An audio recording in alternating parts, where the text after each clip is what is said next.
SIT education में आप लोगों का स्वागत है। आज आप देखने जा रहे हैं वेरी वेरी इंपॉर्टेंट क्वेश्चन। वो भी इंग्लिश से क्वेश्चन होंगे आपको। Synonym antonym and advance phrases and one word बताए जाएंगे आपको। 10 क्वेश्चन बताए जाएंगे, वो भी मतलब माने डिटेल पूर्वक बताए जाएंगे। और आज ये जो क्वेश्चन होंगे एमटीएस एसएससी एमटीएस के लिए वेरी वेरी इंपॉर्टेंट क्वेश्चन होंगे। अगर आप मेरे चैनल को एसआईटी एजुकेशन को सब्सक्राइब नहीं किए तो सब्सक्राइब कर दे और लाइक भी कर दे और वीडियो को शुरू से अंत तक देखें। तो अन्य बातों पर न ध्यान देते हुए हम डायरेक्ट क्वेश्चन की ओर बढ़ते हैं। तो हमारा पहला क्वेश्चन है क्या साइनोनिम्स। साइनोनिम में पहला क्वेश्चन करता है क्या इंडिक्ट। इंडिक्ट मीन्स होता है क्या एक्यूज। एक्यूज में जानते हैं आप लोग क्या दोषी होता है। दोषी ठहराना यानी किसी को मतलब ऐसा व्यक्ति जो मतलब माने कोई गलती भी नहीं किया हो लेकिन उसको दोषी ठहराना यानी एक्यूज कर रहे हैं यानी क्या दोषी ठहरा रहे हैं यानी इंडिक्ट मीन्स होता है दोषी ठहराना। दूसरा क्वेश्चन हमारा क्या सुपरनेचर। सुपरनेचर मीन्स होता है क्या सुपरनेट मीन्स होता है क्या रिटायर्ड मीन्स होता है अवकाश होता है। सुपरनेट मीन्स होता है रिटायर्ड मीन्स होता है अवकाश होता है, अवकाश प्राप्त करना। इंडोर्समेंट। तीसरा क्वेश्चन हमारा कहता है इंडोर्समेंट। इंडोर्समेंट में होता है क्या कमेंडेशन। इंडोर्समेंट में होता है कमेंडेशन में होता है प्रशंसा करना। प्रशंसा करना होता है। कमेंडेशन में होता है प्रशंसा करना होता है। स्टेमिना। स्टेमिना मीन्स होता है जानते हैं क्या शक्ति होता है या एनर्जी होता है। एनर्जी मीन्स होता है शक्ति या बल होता है। स्टेमिना यानी कि एनर्जी शक्ति बल होता है। पांचवा क्वेश्चन है ब्रास। ब्रास मीन्स होता है क्या अपशिष्ट होना, अशिष्ट होना या रूड होना। ऐसा बच्चा होना मतलब ऐसा व्यक्ति होना या जो रूड हो, जो शिक्षित टाइप का ना हो, यानी वैसे बच्चे को ब्रास बोलते हैं या रूड बोलते हैं, यानी अशिष्ट होना। शिष्टा नाम की कोई चीज ही ना होना। डिक्राई मीन्स होता है क्या निंदा करना होता है। डिस्प्रेज मीन्स होता है क्या निंदा करना होता है। डिक्राइज या डिस्प्रेज मीन्स होता है निंदा करना। मोलिफाई मीन्स होता है क्या शांत करना होता है और एपीज मीन्स होता है शांत करना होता है। मोलिफाई मीन्स होता है शांत करना, एपीज मीन्स होता है शांत करना। रिकॉल आप जानते होंगे। रिकॉल मीन्स होता है याद करना और रिमेम्बर मीन्स होता है याद करना। रिकॉल मीन्स होता है याद करना, रिमेम्बर मीन्स होता है याद करना। जोप्रेडिक 9 नंबर क्वेश्चन करता है जोप्रेडिक मीन्स होता है डेंजर मीन्स होता है खतरनाक। जोप्रेडिक मीन्स होता है डेंजर मीन्स होता है खतरनाक, यानी खतरा या खतरनाक के सेंस में होता है। खतरा रहता है, मंडराता है। इनकॉन्वीनियंस होता है क्या सेव मीन्स होता है बचाना। इनकॉन्वीनियंस होता है सेव मीन्स होता है बचाना होता है। तो फिर से हम रिपीट अगेन चलते हैं साइनोनिम्स का। इंडिक्ट मीन्स होता है एक्यूज यानी दोषी ठहराना। सुपरनेट मीन्स होता है क्या रिटायर्ड मीन्स होता है अवकाश प्राप्त करना। इंडोर्समेंट मीन्स होता है क्या कम्युनिकेशन। कम्युनिटेंस मीन्स होता है क्या प्रशंसा करना होता है। स्टेमिना मीन्स होता है एनर्जी यानी क्या मतलब शक्ति या बल होता है। ब्रास मीन्स होता है रूड मीन्स होता है अशिष्ट होता है। डिक्राई मीन्स डिस्प्रेज मीन्स प्रशंसा निंदा करना होता है। मोलिफाई मीन्स होता है एपीज मीन्स होता है शांत करना। रिकॉल मीन्स होता है रिमेम्बर यानी याद करना। तो जेप्रेडी मीन्स होता है डेंजर यानी खतरनाक। इकोनॉमिक्स मीन्स होता है इकोनॉमाइज मीन्स होता है क्या बचा अब सेव होता है यानी क्या इकोनॉमाइज मीन्स होता है क्या सेव होना यानी बचाना होता है। तो हम अब एंटोक्योर करेंगे। साइनोनिम हो गया 10 क्वेश्चन। अब एंटोक्योर बढ़ते हैं हम लोग। तो हमारा है एंटोनिम है। एंटोनिम देखते हैं आप लोग। एंटोनिम में होता है क्या विपरीतार्थक वर्ड होता है और साइनोनिम में होता है समानार्थक वर्ड होता है।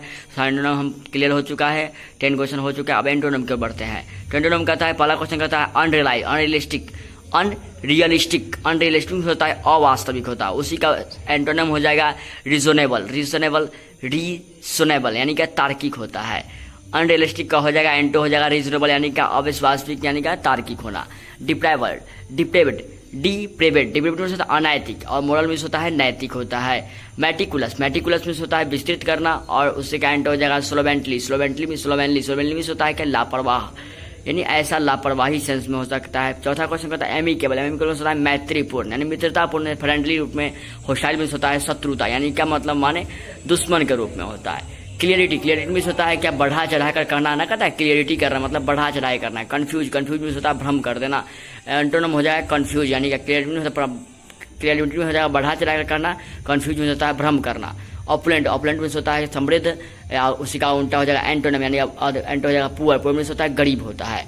ऐसी है समानार्थक खोज लिया तो मतलब ऑपुलेंट हो जाएगा रिच हो जाएगा। तो ऑपुलेंट होता है समृद्ध और पुअर मीन्स होता है गरीब होता है यानी कि एंटोनिम हो जाएगा। सिनेक्टिफाई मीन्स होता है पॉल्यूट मीन्स होता है क्या सिनेक्टिफाई मीन्स होता है शुद्ध करना और पॉल्यूट मीन्स होता है प्रदूषित करना। सिनेक्टिफाई मीन्स होता है शुद्ध करना, पॉल्यूट मीन्स होता है प्रदूषित करना होता है। तो हमारा 8वां क्वेश्चन कहता है क्या 8वां क्वेश्चन है चैलेंज होता है चुनौती यानी क्या एंटो हो जाएगा इसका एक्सेप्ट स्वीकार करना। चैलेंज होता है चुनौती करना। या चुनौती देने के सेंस में एक्सेप्ट में होता है स्वीकार करना, उसका अपोजिट हो जाएगा। टीडियस, नंबर को टीडियस में होता है थका हुआ होता है, उसके का हो जाएगा लिवली। लिवली से जीवंत होता है, यानी क्या जीवित टाइप का। टीडियस में होता है थका हुआ, उसका अपोजिट हो जाएगा लिवली। लिवली में होता है जीवंत। 10 नंबर को होता है कमेंट। कमेंट में होता है प्रशंसा करना होता है, उसी का उल्टा हो जाएगा सेंसर। सेंसर में होता है निंदा करना। कमेंट में होता है प्रशंसा करना और सेंसर में होता है निंदा करना। चलिए हम तो फिर से हम रिपीट अगेन चलते हैं, एडवर्ब्स को फिर से रिपीट करते हैं। तो हमारा रिपीट अगेन है क्या, एंटोनिम का पहला क्वेश्चन था हमारा अनरियलिस्टिक। अनरियलिस्टिक में अवास्तविक होता है, अपोजिट हो जाएगा रीजनेबल। रीजनेबल में होता है तार्किक होता है। डिप्रेट, डिप्रेट में होता है क्या अनैतिक, उसी का अपोजिट हो जाएगा मोरल। मोरल में होता है नैतिक। तीसरा क्वेश्चन है क्या मेटिकुलस। मेटिकुलस में होता है विस्तृत। स्लोवेनली में होता है लापरवाही। और चौथा क्वेश्चन एमिकल। एमिकल मतलब मैत्रीपूर्ण और उसका अपोजिट होता है होस्टाइल। होस्टाइल में होता है शत्रुतापूर्ण। पांचवा क्वेश्चन क्लियरिटी। क्लियरिटी में होता है बढ़ा चढ़ा ना कहा गया और उसका अपोजिट हो जाएगा कंफ्यूज। कंफ्यूज में होता है भ्रम करना। ऑपुलेंट। ऑपुलेंट हो जाएगा मतलब माने क्या समृद्ध। पुअर में होता है गरीब। सातवां नंबर क्वेश्चन सिनेक्टिफाई। सिनेक्टिफाई में होता है क्या शुद्धता करना और पोलुएंट। पोलुएंट में होता है प्रदूषण करना होता है, प्रदूषित करना होता है। आठवां नंबर क्वेश्चन का चैलेंज। चैलेंज में होता है चुनौती करना और उसी का अपोजिट होगा एक्सेप्टेंस में स्वीकार करना होता है। 9 नंबर क्वेश्चन टीडियस। टीडियस में होता है थका हुआ। लिवली में होता है जीवंत। कमेंट। 10वां नंबर का कहता है कमेंट। कमेंट में होता है प्रशंसा करना और सेंसर। सेंसर में होता है क्या निंदा करना होता है। तो हम इस वीडियो में अभी देख रहे थे साइनो देख लिए, एडवर्ब्स देख लिए, साइनो देख लिए, एंटो देख लिए हम। तो अब देखेंगे एडवर्ब्स फ्रेजल एंड देखेंगे। तो आज आप देखेंगे adverbs and phrasal question. 10 question मिलेंगे आपको। साइनो भी होगा 10 क्वेश्चन, एंटो भी होगा 10 क्वेश्चन और आपको देखेंगे एडवर्ब्स के 10 क्वेश्चन। पहला क्वेश्चन हमारा है feather in one's cap. Feather in one's cap में होता है इंग्लिश मीनिंग हो जाएगा you will feel proud of it, यानी गौरव की बात होना या गरिमा की बात होना, यानी गौरव की बात होना या गरिमा की बात होना। Feather in the one's cap या your will feel proud of it. दूसरा क्वेश्चन है rank in the same group. Rank in the same group का इंग्लिश मीनिंग हो जाएगा advances in the harmony. Advances in the harmony यानी शांति के साथ आगे बढ़ना। शांति के साथ आगे बढ़ना यानी क्या ran in the same group यानी कि एडवांस इन द हार्मोनी। तीसरा number question wolf in the sheep hypocrite. Wolf in the sheep's hypocrites, तो इसका आंसर हो जाएगा इंग्लिश मीनिंग हो जाएगा हाइपोक्राइट। हाइपोक्राइट में होता है पाखंडी होता है, यानी पाखंड धूर्त व्यक्ति। फोर्थ नंबर क्वेश्चन है chewing the curd. Chewing the curd यानी कि टू म्यूज वन, यानी मन बहलाना या आनंद लेने के सेंस में। च्यूइंग द कर्ड में होता है मन बहलाना या आनंद लेना, उसी का इंग्लिश में नहीं होगा टॉप म्यूज वन। पांचवा क्वेश्चन कहता है इल एट इज होता है इम्ब्रासिस्ट। इम्ब्रासिस्ट में उदास होता है, बेचैनी होता है, व्याकुल होता है। इल एट इज में होता है इम्ब्रासिस्ट यानी कि उदास, बेचैनी, व्याकुल। 6 नंबर क्वेश्चन है कट कॉर्नर। कट कॉर्नर यानी क्या होता है इंग्लिश मीनिंग हो जाएगा सिंप्लीफाई द प्रोसीड्योर यानी क्या होता है कार्य विधि को सरल बनाना। कर सिंप्लीफाई द प्रोसीड्योर में होता है कार्य विधि को सरल बनाना है, काम काज को एकदम सरल बना देना, एकदम आसान बना देना। कट कॉर्नर यानी क्या सरल काम विधि को सरल बना देने के सेंस में। 7 नंबर हमारा क्वेश्चन कहता है क्या रब ऑन द रॉन्ग वे। रब on the wrong way English meaning हो जाएगा एनवाई। एनवाई में होता है किसी को तंग करना। एनवाई में होता है किसी को तंग करना। रब on the wrong way NY किसी को तंग करना। 8 नंबर क्वेश्चन कहता है at the drop of a hat. At the drop of a hat यानी इसका इंग्लिश मीनिंग हो जाएगा विदाउट डिले। विदाउट डिले बिना समय गवाए या बिना समय गवाए का सेंस में ले लीजिए, बिना समय गवाए यानी बिना व्यर्थ के काम को। At the drop of a hat में होता है विदाउट डिले यानी बिना समय गवाए। 9 number question dust into once eyes. Dust into once eyes मतलब होता है कि एक आंख में मतलब माने इंग्लिश में हो जाएगा आंख में धूल झोंकने के बराबर, यानी चीट वंस यानी आंख में धूल झोंकना या धोखा देने के सेंस में हो जाएगा डस्ट इनटू वंस आइज यानी क्या चीट वंस यानी आंख में धूल झोंकना। 10 number question rank and file. Rank and file होता है द ऑर्डिनरी मेंबर्स यानी आम सदस्य होता है। रैंक एंड फाइल यानी क्या होता है द ऑर्डिनरी मेंबर यानी कि आम आदमी, आम सदस्य हो सकता है। तो फिर से हम रिपीट अगेन चलते हैं एडवर्ब्स को। आपका एडवर्ब्स का मतलब हमारे रिपीट अगेन चलता है। पहला क्वेश्चन हमारा था फेदर।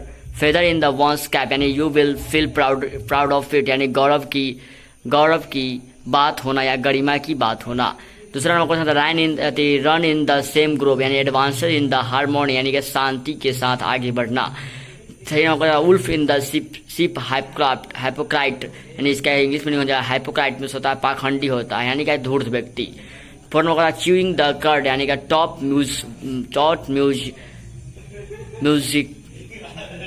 म्यूज वन यानी मन बहलाना या आनंद लेना। पांचवा क्वेश्चन है इल एट इल्स यानी कि एम्ब्रासेस में होता है उदास बेचैनी व्याकुल होता है। Six number question cut corner यानी कि सिंप्लीफाई द प्रोड्यूसर यानी कार्य विधि को सरलता से करना। सेवन नंबर क्वेश्चन कहता है कि रब ऑन द रॉन्ग वे यानी कि एनवाई यानी किसी को तंग करना। आठवां number at the drop of a height यानी कि विदाउट डिले यानी बिना समय गवाए या बिना समय गवाए के सेंस में मान लीजिए। 9 number question dust into one's eye यानी कि चीट द वंस यानी आंख में धूल झोंकना या धोखा देने के सेंस में होता है। 10 नंबर क्वेश्चन कहता है रैंक एंड फाइल में होता है द ऑर्डिनरी मेंबर्स यानी आम सदस्य या आम आदमी के सेंस में हो जाएगा। तो इस वीडियो में बताया गया है एसाइनो एंटो एडवर्स फ्रेजर और आपको वन वर्ड्स भी बताए जाएंगे 10 क्वेश्चन। तो आप इस वीडियो को शुरू से अंत तक जरूर देखें। इस एजुकेशन में आप लोगों को स्वागत है। फिर से आप देखेंगे आपका cyano antonym and adverse Fraser आपका क्लियर हो चुका है। तो आज आप देखेंगे वन वर्ड सब्स्टिट्यूशन OWS यानी वन वर्ड सब्स्टिट्यूशन वो भी होंगे द क्राइम यानी क्या अपराध से रिलेटेड आपको 10 क्वेश्चन बताए जाएंगे जो वेरी इंपॉर्टेंट होंगे SSC MTS के लिए जो आने वाले एग्जाम है 5 अक्टूबर से होने वाले जो एग्जाम है जो अगले नवंबर तक चलने वाले हैं। तो हम चलेंगे पहला क्वेश्चन की ओर बढ़ते हैं। कहता है पहला क्वेश्चन कहता है a crime of killing your mothers a person who is the guilty of this crime यानी वैसा व्यक्ति जो अपनी माँ की हत्या कर देता है और मतलब माने बोलते हैं क्या पर्सन हु द गल्टी और दोषी अपने आप को ठहराता है उसको बोलते हैं मैट्रिसाइड यानी माता की हत्या करने वाला मैट्रिसाइड कहलाता है। सेकंड नंबर क्वेश्चन कहता है crime of the killing father जो मतलब पिता की हत्या कर देता है person who the guilty this the crime मतलब अपने आप को दोषी मानता है उसको उसको क्या बोलते हैं पैट्रिसाइड बोलते हैं यानी पिता की हत्या। थर्ड नंबर क्वेश्चन कहता है crime of the killing your brothers और sisters a person who is the guilty of this crime यानी वैसा व्यक्ति जो अपने भाई और बहन की दोनों की हत्या कर देता है उसको बोलते हैं पैट्रिसाइड यानी भ्रातृ हत्या बोलते हैं यानी भाई बहन की हत्या यानी भ्रातृ हत्या करते हैं पैट्रिसाइड कहलाती है। 4 नंबर क्वेश्चन कहता है crime of the killing a baby यानी जो मतलब छोटे बच्चों की हत्या जो होती है person who is the guilty of this crime यानी अपने आप को दोषी ठहराया जाता है तो उसको क्या बोलता है इन्फेंटिसाइड यानी शिशु की हत्या बोला जाता है। शिशु की हत्या कहलाती है infanticide. A crime of the killing of the king of the queen यानी राजा और रानी की हत्या कहलाता है person who is the guilty of this crime यानी क्या ऐसा मतलब व्यक्ति जो उसको बोलते मतलब राजा और रानी की हत्या कर देता है उसको बोलते हैं रीजीसाइड यानी राजवध बोलते हैं राजवध यानी राजा की हत्या को बोलते हैं राजवध।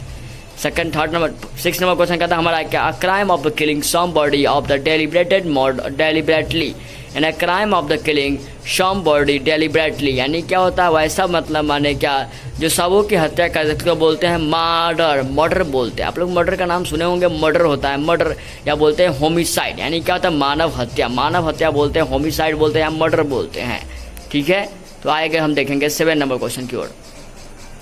7 नंबर क्वेश्चन हमारा कहता है क्या crime of the killing somebody illegally but non deliberately यानी वैसा मतलब बोर्ड है जो मतलब इलीगल ना हो लीगल हो और नॉन डेलिबरेटली हो तो उसको बोलते हैं मॉनस्लैक्टर या कैपेबल होमिसाइड यानी मानव हत्या इसको भी बोलते हैं। जैसे हम बोलते थे होमिसाइड को बोलते हैं मानव हत्या या मर्डर बोलते हैं उसी प्रकार बोलते हैं crime of the killing somebody illegally but not deliberately यानी क्या मॉन्स्टर बोलते हैं क्या बोलते हैं मॉन्स्क्लेक्टर या कैपेबल होमिसाइड यानी मानव हत्या। 8 नंबर क्वेश्चन था crime of the killing deliberately a whole race और ग्रुप ऑफ द पीपल यानी एक ही बार में मतलब माने एक ऐसा मतलब डेलिबरेटली जो पूरे रेस को मतलब माने दौड़ कराए और पूरे ग्रुप को ख़त्म कर दे उसको बोलते हैं जेनोसाइड बोलते हैं यानी जाति संहार हत्या यानी जाति की जो हत्या होती है उसको बोलते हैं जेनोसाइड बोलते हैं। 9 number question a crime of the killing yourself deliberately जो अपने आप को मार डालता उसको बोलते हैं सुसाइड का नाम सुने होंगे जो बहुत सारे मतलब व्यक्ति सुसाइड कर रहे हैं, तो सुसाइड यानी आत्महत्या बोलते हैं उसको। A crime of the marriage, a crime of the marrying somebody when your are the still legally married to somebody else, यानी ऐसा व्यक्ति जो मतलब माने दो शादी करके अपराध करता है उसको बोलते हैं बाईगेमी। बाईगेमी में होता है दुई विवाह अपराध। A crime of the marriage somebody when your are the still illegally married to somebody else, यानी वैसा व्यक्ति जो मतलब माने एक शादी पहले से किया और दूसरा शादी कर ले उसको बोलते हैं इलीगल बोलते हैं, यानी कि दुई विवाह अपराध, यानी इसको बोलते हैं इंग्लिश में बाईगेमी बोलते हैं। फिर से हम रिपीट करना चाहेंगे। क्वेश्चन हमारा था a crime of killing your mothers, जो माता की हत्या करते उसको बोलते हैं matricide. A crime of the killing of father, जो माता पिता की हत्या करते हैं patricide. Third number crime of the killing your brother and sister, जो माता भाई और बहन की हत्या करता है उसको फैट्रिसाइड बोलते हैं। और जो मतलब माने crime of killing your baby, मतलब वैसा व्यक्ति जो मतलब छोटे बच्चों की हत्या करता है उसको एंटीफैंटिसाइड बोलते हैं, इन्फैंटिसाइड। और 5 नंबर को crime of the killing your king और क्वीन, यानी जो राजा और रानी की हत्या उसको बोलते हैं रेजिसाइड, यानी क्या राजवध बोलते हैं। और 6 number question crime of the killing your somebody deliberately, जो मतलब सबों की हत्या करता है मतलब माने क्या उसको बोलते हैं मर्डर बोलते हैं, होमिसाइड बोलते हैं, यानी मानव हत्या बोलेंगे। नेक्स्ट नंबर क्वेश्चन हमारा कहता है क्या crime of the killing your somebody illegally but non deliberately, यानी कि वैसा व्यक्ति वैसा आदमी जो मतलब माने सबों की हत्या करते हैं उसको मानव हत्या करते हैं, मानव हत्या बोल सकते हैं, मॉनस्ट्रेटेड या capable homicide. 8 number question crime of the killing deliberately hold risk and group peoples, यानी जेनोसाइड, यानी कि जाति संहार। 9 number question crime of the killing yourself deliberately, जो अपने आप को मार डालता है उसको बोलते हैं सुसाइड, यानी क्या होता है आत्महत्या। 10 नंबर क्वेश्चन था crime of the killing marriage somebody when your are the still illegally married to somebody else, यानी वैसा व्यक्ति जो एक शादी पहले से किया हो और फिर दोबारा शादी कर ले उसको बोलते हैं दुई विवाह अपराध, यानी क्या बायोगेमी बोलते हैं। बायोगेमी यानी क्या दुई विवाह अपराध। आपको इस वीडियो में बताया गया है 10 साइनो, 10 एंटो और 10 आइडमस फ्रेजर और 10 मतलब माने बताया गया या बताया गया है 10 क्या बताया गया है और 10 बताया गया है वन वर्ड सब्स्टिट्यूशन, वो भी द क्राइम से। द क्राइम यानी अपराध से रिलेटेड आपको 10 क्वेश्चन बताया गया है। तो आपको वीडियो शुरू से अंत तक देखे होंगे, तो आप अगर चैनल को सब्सक्राइब नहीं किया तो सब्सक्राइब कर दे और लाइक भी कर दे और वीडियो को शुरू से अंत तक जरूर देखे होइएगा। तो आज हम बस इतना ही वीडियो पर बताएंगे, तो आपके आज की वीडियो में इतना ही। तो आज के वीडियो के लिए धन्यवाद। अगर आप पूरे वीडियो को अच्छी तरह से देख ले तो एक बार सब्सक्राइब कर दे चैनल को और लाइक भी कर दे और कमेंट करके ज़रूर बताएं। It's okay, thanks, okay, go bye.